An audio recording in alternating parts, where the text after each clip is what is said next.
مونږ سره دلته د عددونو په کرښه باندې دوه عددونه دي. یو د بي کرښه بي عدد دی او بل د ا عدد دی. مونږ پوهیږو چې بي د ا څخه لوی دی ځکه بي ښي لاس ته دی او ا کیڼ لاس ته پروت دی، نو ښي لاس ته عدد تل لوی وي. نو که چیرې زه وغواړم چې دغه فاصله د دې دواړو ترمنځ دا لاسته راوړم، دا به زه څنګه پیدا کوم؟ دې لپاره زه داسې کار کوم چې لوی عدد زه راخلم. لوی عدد کوم چې دلته بي دی بي، او له دې څخه د ا عدد څنګه کوم؟ زه منفي کوم. نو ځواب چې موږ ته څه شی په لاس راځي هغه به دغه فاصله وي کوم چې دغه ا نه بي پورې رسېدلې ده. نو د دې قیمت به څه وي؟ مثبت وي، ځکه موږ سره لوی عدد دلته دی، لوی نه چې کوچنی عدد پاتې کېږي تل موږ ته مثبت ځواب راکوي. او همدارنګه فاصله هم یو ځای نه بل ځای ته چې موږ وهو دا ټوله مثبت وي فاصله. ښه، اوس که چیرې داسې وي چې ا عدد لوی وي او بي عدد کوچنی وي، بیا به څنګه کوو؟ بیا به موږ همدا عملیه سرچپه کوو، یعنې بي نه به ا نه به بي منفي کوو. راځو دې لپاره دلته ګورو یو عددونو کرښه جوړو. نو دا د عددونو کرښه شوه، دې کې مونږ ا غټ عدد اخیستی، بي کوچنی دی. اوس که زه غواړم چې د دې دواړو ترمنځ دا فاصله لاسته راوړم، دا ځل به زه ا راخلم او بي به ترېنه منفي کوم، دا به ماته دا فاصله راکوي. نو دلته مونږ د بي نه ا منفي که، دلته مو ا نه بي منفي که. مونږ پوهېږو چې دلته بي لوی دی او دلته ا لوی دی. ښه، که چیرې داسې یو حالت وي چې مونږ نه پوهېږو چې ا لوی دی که بي لوی دی، بیا به مونږ دا فاصله څنګه لاسته راوړو؟ بیا به مونږ څنګه چل کوو یا کار کوو؟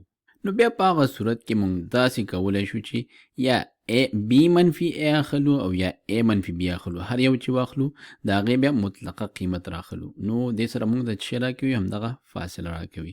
نو داسې معنا لري چې کله مونږ بي منفي ا راواخلو او د دې بي منفي ا کو مطلقه قیمت راواخلو، دا عین عدد مونږ ته په لاس راکوي لکه ا منفي بي.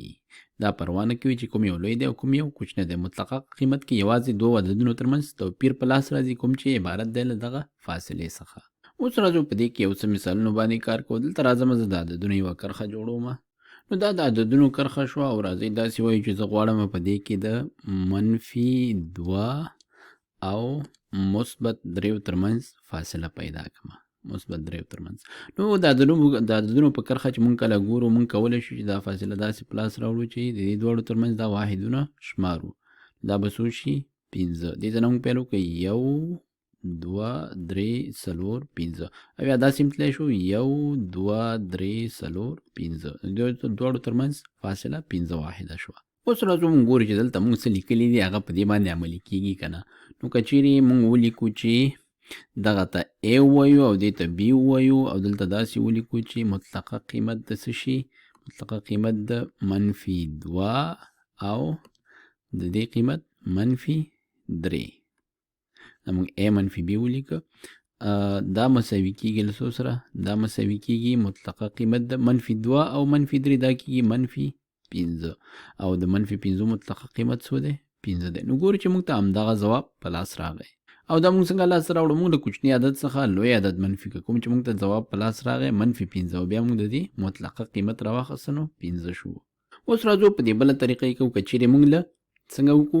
له بي نه ا منفي کړو، نو دا ځل موږ داسې لیکو چې راځو لیکو څو 3 منفي څو منفي 2، او د دې مطلقه قیمت مونږه راواخلو. نو مونږ پوهیږو چې کله لوی عدد نه کوچنی عدد منفي کوو، مونږ ته هسې هم مثبت قیمت په لاس راځي، نو دې مطلقه قیمت لیکلو ته اړتیا هم نشته، خو بیا هم مونږ راځو لیکو. نو 3 نه چې منفي 2 منفي کو، نو منفي چې منفي کوو دا بیرته مثبت کېږي، مونږ مخکې ویلو. نو 3 جمع 2 به شي، کوم چې مساوي کېږي له 5 سره، او 5 مطلقه قیمت بیرته خپله 15 دی.